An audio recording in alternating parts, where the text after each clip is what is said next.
parang ayaw ko. Tumakay. Kasi dati, lagi ako nakikita ang balita. Puro ano.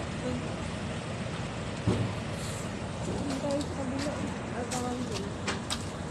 Tayo.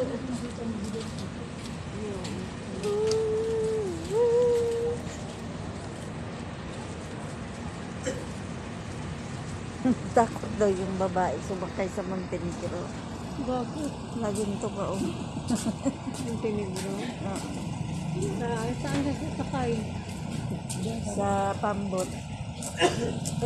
Bangka. Lagi daw yung sinataon. Yung sa isip mo lang yun. Wala kang kanalig, di ba? Yung tinigro daw. O, kung hanggang doon, ano ko talaga.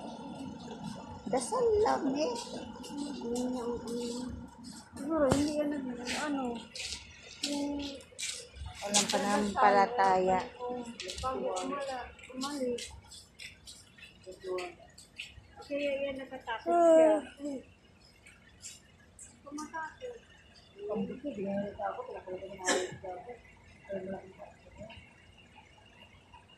Tingin mo lang yan maliit. Kung sinakyan mo yan, kung mo sa kanyang mga motor, dami mo sa kanyang